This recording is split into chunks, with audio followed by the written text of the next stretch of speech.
Hello and welcome to Community of Faith Church Online podcast. I hope this message inspires you and encourages you. If you have any questions, you can email admin@cofchurches.com. Thank you and have a great day. Hey, good morning. We're so excited you're joining us. I'm Pastor Jeff, and I am here in Eaton at the Eaton House, and I'm joined by some amazing people today, but we're actually kicking off our Christmas series today. And so thanks for joining. If you're new and maybe you just stumbled upon our live stream, we want you to go to cofchurches.com. There's an I'm New tab. We'd love to know more about you. We'd love to connect with you and your family and just see if there's any way we can help you or be a blessing to you in this season. So we love you. Jump right in. I got a quick question though.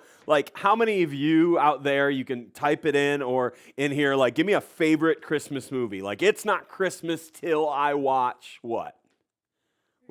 Rudolph, all right. The Grinch. Put yours in the comments. Tell somebody next to you maybe if you're sitting there. But honestly, there are so many holiday movies. And honestly, over the next few weeks, we're going to be looking at classic Christmas movies that are going to actually show us the Christmas story just a little bit more clear. But I want to tell you about one today. See, in 1990, and it's funny because no one in this house other than me was alive in 1990. I'm surrounded by all these amazing young people. But 1990, writer John Hughes and director Chris Columbus introduced us, kind of captured the world a little bit, to this dysfunctional family and a 10-year-old actor named Macaulay Culkin. And so just in case you forgot and you weren't 8 years old sitting in a theater like I was, we're going to show you and remind you about what Home Alone was like now.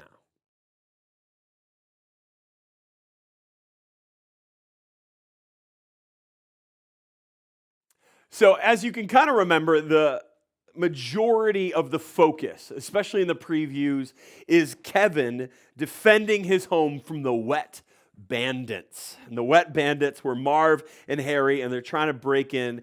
But really, this story, Home Alone, really, if you think about it, is a story about this family that was separated, and they're trying to get back together.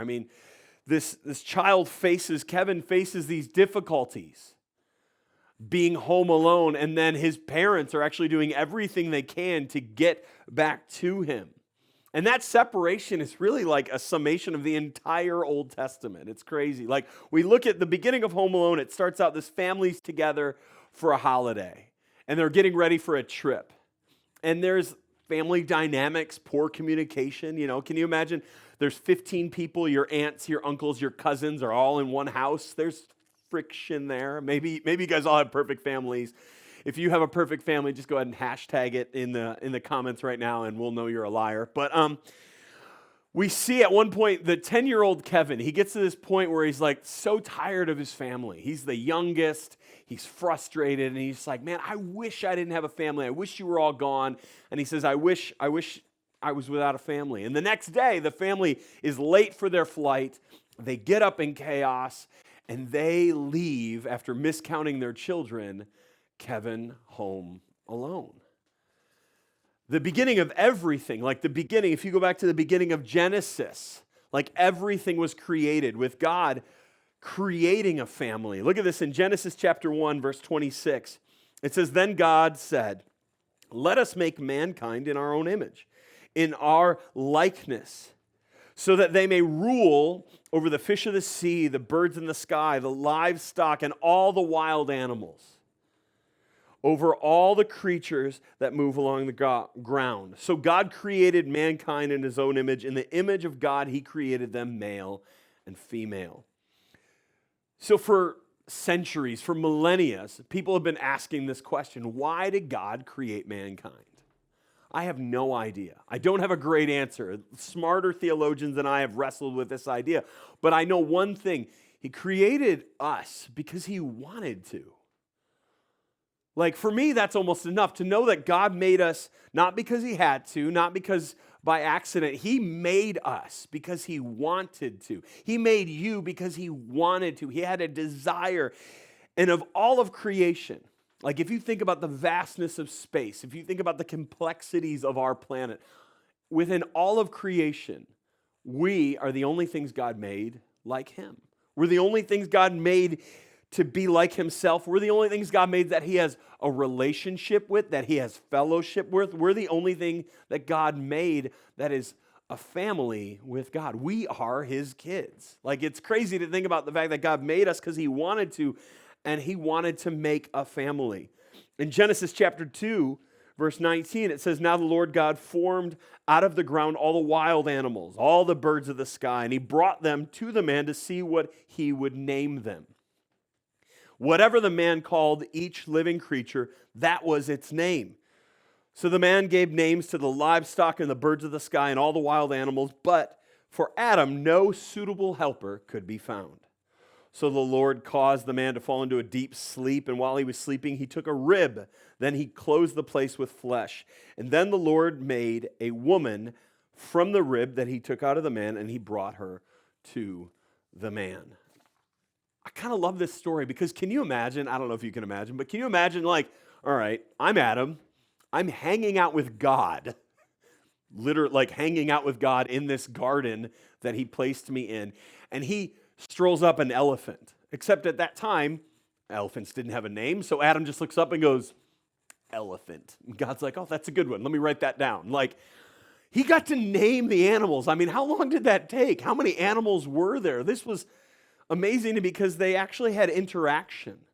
They had activities. It's like a family game night. Like, let's name the animals, between God and Adam. They're hanging out. Like, I love the fellowship that was created there, the relationship, the connection. I mean, what did it look like for God to bring all the animals to be in the garden, to be spending time with Adam like that? There was that connection. And then, as we know, there was that separation.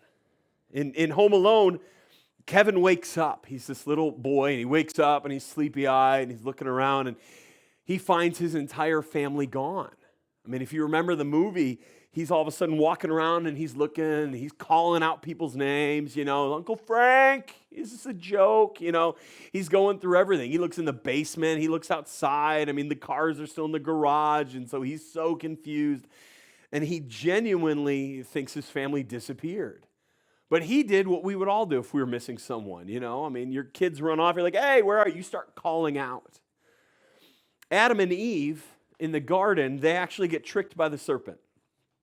You know this story, I'm sure, and I know you guys know this story.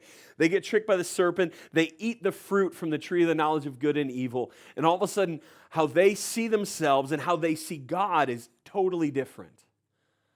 They realize they're naked, and they, for the first time ever, they hide from God. They're actually afraid of God. It says it this way in Genesis 3:8. It says, "Then the man and his wife heard the sound of the Lord God as he walked in the garden in the cool of the day."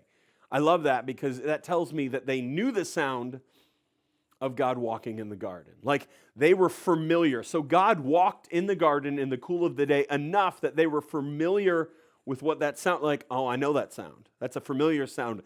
That's God coming. It's not one of the animals. It's not something else. God's coming," which tells me God walked in the garden in the cool of the day often enough. So then it says this, in the cool of the day, "And they hid from the Lord among the trees of the garden." Verse 9, "But the Lord called out to the man, 'Where are you?'" I mean, that's one of the coolest things, I think, in the entire Bible, because there's this pursuit. I mean, God never lost track of Adam and Eve. It's not like God was Kevin and he really didn't know, like, where's my family? I mean, God wasn't really confused. He didn't lose track of Adam and Eve. He actually showed that even in their sinful state, even in the garden, even after they messed up, his heart was still for them. He called out because he was still longing and looking for them. But there was sin in their lives, and they were separated from God. I mean, there was a big difference now. In Home Alone, Kevin's family, they go to Paris. I mean, they're taking a trip from Chicago to Paris, and they don't realize they lost him until they're on the plane and they get to Paris. They don't realize he's home, and they forgot him, and they can't get a hold of him. But as a 10-year-old kid, he is literally powerless to get to his family. There is no way he can get to Paris by himself. There is no way he even knows where they are. There is no way he can do anything. But his parents, on the other hand, they do everything to get back to him. They actually try everything. His mom, she She pays, she trades plane tickets. She actually catches a ride in a moving van with a polka band. You know, John Candy, we love him. She's doing anything she can to get back to her son. It's amazing. On the day Adam and Eve, when they sinned, on that very day, God actually makes this promise. As he curses the serpent who tricked them, he makes this promise to actually fix the situation. He makes this promise knowing, okay, there's now a gap. There's a separation between humanity and heaven. There's a distance now between mankind and God, and you can't do anything about it as a human. Adam, Eve, like, you screwed up and you can't fix it. In Genesis 3:14, God is talking to the serpent who tricked Adam and Eve. He said, "So the Lord God said to the serpent, because you have done this, cursed are you above all livestock and all wild animals. You will crawl on your belly and eat dust all the days of your life. And I will put enmity between you and the woman, between your offspring and her offspring. He will crush your head, and you will strike his heel." There's going to be a problem. There's going to be a brawl. I mean, that friction is going to come to one point, and her offspring will kill you. You will make your mark on him, as we know. I mean, he actually says he. He doesn't say, you're her offspring. Well, it could be a boy or girl. No. He was very specific. God was talking about Jesus in this moment. Like, someday, what happened here is going to get rectified, and it's going to be through her descendant. I love this promise because God basically said the disconnect can't be fixed. The separation, like Kevin's parents, he can't get to Paris, but they're coming from Paris to get to him. God said, I'm going to fix this.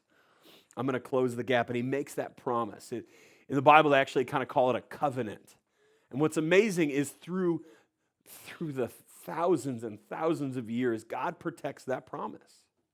The lengths God goes through. If you go through Genesis, we see it in Noah. In Genesis 6:18, it says, "I will establish my covenant with you, and you will enter the ark, and you and your sons' wives with you." God kept that promise alive. He kept that promise of the offspring. He kept it alive through Noah's family. Like, the world had turned wicked, and God knew, I got to protect it. I found a righteous man named Noah. I have to protect this promise through a family line. So he protected him, all humanity. Then it comes all the way up to Abraham in Genesis. We see Abraham connecting with God in Genesis chapter 12 all the way through. But in Genesis 17:7, it says, "I will establish my covenant as an everlasting covenant between me and you and your descendants after you, the generations to come, to be your God and the God of your descendants after you." Like, God makes this covenant. He says this promise, the promise I have to fix this connection, the promise I have to continue this gap, the thing that mankind could not do, God does. Through Moses, we see it in Exodus chapter 19. This is going through hundreds and thousands of years. God is working this, and he's consistent.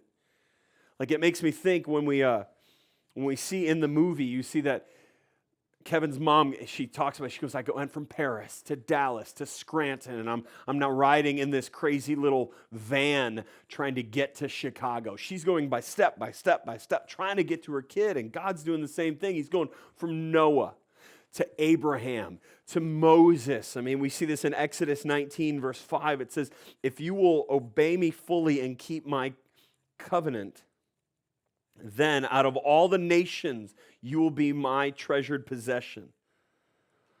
All throughout the whole earth is mine." Although, I can't read today. "Although the whole earth is mine, you will be for me a kingdom of priests, a holy nation." These are the words you speak to Israel. Like, God set aside this nation to which his covenant and his promise, his connection would come through. We see it through the line of King David and his descendants, generation after generation. And it's really cool because the Bible kind of lists it. And we don't sometimes think about it, but God was literally, he was just marching towards that promise. He was marching towards that reconnection to his kids. He was trying to get back to what he had in the garden, where he could sit down with one of his kids and spend time naming animals. Sit down where his kids were familiar of the sound of his feet walking through the garden. He was trying to get back to that connection. Then it came to this young virgin named Mary. In Matthew chapter 1:23, it's actually a prophecy that is being fulfilled about Mary, but it says it this way, and I love the way it says the virgin will conceive and give birth to a son, and they will call him Emmanuel, which means God with us. Like, that's the whole goal here, the whole inspiration, the whole point of this. I mean, it's cool to watch this movie, and maybe you've seen movies before where parents do amazing things for their children, where parents go to great lengths to connect with their children, where parents they're overcoming obstacles, they're overcoming struggles. I mean, there was that movie, what was it, a couple years ago, Pursuit of Happiness. Will Smith, he's working his butt off just to try and provide a life for his kid, and that's inspiring, right? But it really doesn't compare with the reality of what God did to connect with us. Like the reality of what God had to do, what it cost God to connect with you, what it cost God to send Jesus, what it cost God to go generation after generation after generation. For thousands of years, God was pursuing his kids, us. And he sent Jesus, who is Emmanuel, which means God with us. I was excited to preach this and looking through holiday movies. I mean, obviously there is no shortage of holiday movies to choose from. There's no shortage. Well, we could do this movie or that movie. Your favorite movie. But when I thought about Home Alone, I thought how fitting for the season that we're in. Because for you, maybe some of you right now in this moment are watching this live stream alone at home.